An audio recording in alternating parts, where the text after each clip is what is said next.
Hello everyone, मैं आपका teacher गौरव। जैसे कि हमारा टॉपिक चल रहा था नाइन्थ का नंबर सिस्टम, तो नंबर सिस्टम के ही कुछ क्वेश्चंस लेके आया हूं। देखिए क्वेश्चन आपके सामने है, find 5 rational numbers between 3 and 4। कभी भी इस टाइप का क्वेश्चन हो तो उसे, जैसे 3 एंड 4 है, ये आ गया 4 और ये आ गया आपका 3, इनको क्या करो, simply multiply and divided by 10 कर दो। अगर 5, 6, 7 या 8 रैशनल नंबर्स फाइंड करने, अगर आपको ज्यादा बोला हुआ है 30 या 40 तो मल्टीप्लाई कर दो 100 से। जैसे अब मुझे सिर्फ 5 चाहिए तो मैं क्या करूंगा, मल्टीप्लाई एंड डिवाइडेड बाय 10। 3 को भी मल्टीप्लाई एंड डिवाइडेड बाय 10। अगर मैं इसको कैंसिल आउट करूं तो मेरा फिर से 4 और फिर से 3 बन जाता है, और जब मल्टीप्लाई कर दूं तो मेरा बन गया 40/10 और इधर बन गया 30/10। तो बेटा ध्यान से देखिए, डिनोमिनेटर सेम है। अगर डिनोमिनेटर सेम है और हमें अब फाइंड करने हैं 5 रैशनल नंबर्स, तो 30 और 40 के बीच में कौन कौन आता है? 31/10, 32/10, 33/10, 34/10, 35/10। ये आपके 5 रैशनल नंबर्स हैं। तो बेटा अगर आपका क्वेश्चन फ्रैक्शन में है तब भी डरना नहीं है। देखो ये उसी की तरह बिल्कुल वैसे ही निकालना है। ध्यान से देखिए, ये आ गया आपका 3.5 और नेक्स्ट वाला है आपका 4/5। इसको भी वैसे ही निकालना है। कैसे? Multiply 10 divided by 10, multiply 10 divided by 10। इससे क्या बन जाएगा हमारा? ये बन गया 30/50 और ये बन गया हमारा 40/50।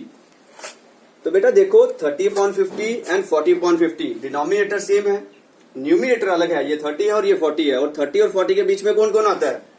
31/50, 32/50, 33/50, 34/50, 35/50। इसी तरह से आपको जितने चाहिए उतने आप निकाल सकते हो। तो बेटा अब मैं आपको सिखाऊंगा डेसिमल एक्सपेंशन। तो ये आ गई हमारा टॉपिक डेसिमल एक्सपेंशन। तो बेटा डेसिमल एक्सपेंशन जो है वो 2 टाइप की होती है। एक होती है टर्मिनेटिंग और एक होती है नॉन टर्मिनेटिंग। अब कैसे पता चलेगा टर्मिनेटिंग कौन सी है और नॉन टर्मिनेटिंग कौन सी है? तो बेटा टर्मिनेटिंग और नॉन टर्मिनेटिंग दोनों डिपेंड करती है डिनोमिनेटर पे, कि हमारा डिनोमिनेटर में कौन है। जैसे ध्यान से देखिए, जैसे में ये आ गया आपका 2/5, इसका डिनोमिनेटर क्या है? 5।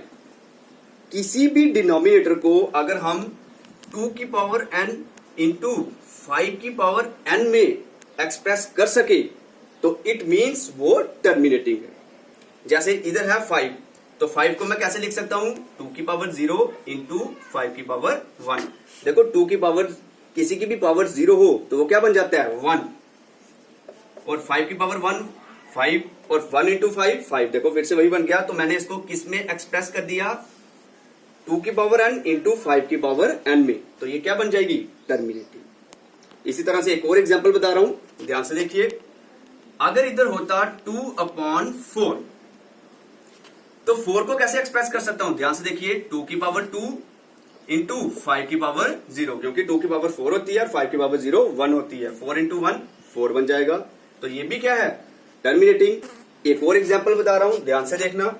जैसे 5/10। अब 10 को कैसे लिख सकते हैं? 2 इंटू 5 मीन्स 2 की पावर 1 इंटू 5 की पावर 1। तो इसको भी मैंने एक्सप्रेस किस में कर दिया? 2 की पावर n इंटू 5 की पावर n में। तो ये भी क्या है? टर्मिनेटिंग। अगर मैं इसमें एक्सप्रेस ना कर पाऊं तो इट मीन्स वो नॉन टर्मिनेटिंग होगा। जैसे ध्यान से देखना, 2/7। अब 2/7 देखो, 7 ना ही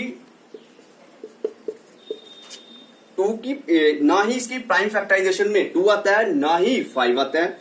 तो मैं इसको 2 की पावर n इंटू 5 की पावर n में एक्सप्रेस नहीं कर सकता। इट मीन्स ये क्या है, नॉन टर्मिनेटिंग। Thank you. तो बेटा अब हमारे सामने है इस टाइप के क्वेश्चन जिसमें लिखा होता है express 0.6 bar in the form of p upon q। तो बेटा इस टाइप के क्वेश्चन में क्या करना होता है, जो नंबर हमें दिया हो उसे हमें लेट कर लेना होता है x। जैसे मैं आपके सामने कर रहा हूं, let x is equal to, देखो बेटा 6 के ऊपर बार है। बार का मतलब होता है कि इसे हम जितने बार चाहें उतने बार लिख सकते हैं। तो ये लिख रहा हूं 0.666 सो ऑन, इसको मैंने लेट कर दिया x।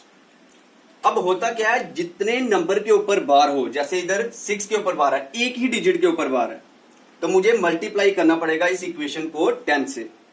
अगर इधर 2 डिजिट पे बार होता तो मुझे मल्टीप्लाई करना पड़ता 100 से। उसी के अकॉर्डिंग जितने डिजिट बढ़ते जाएंगे उतने जीरो भी बढ़ते जाएंगे। अब मेरा है एक डिजिट के ऊपर बार, तो मेरे को मल्टीप्लाई करना पड़ेगा इस इक्वेशन को, इसको मैं फर्स्ट रख रहा हूं, इस इक्वेशन को मल्टीप्लाई करना पड़ेगा 10 से। Multiply equation first by 10।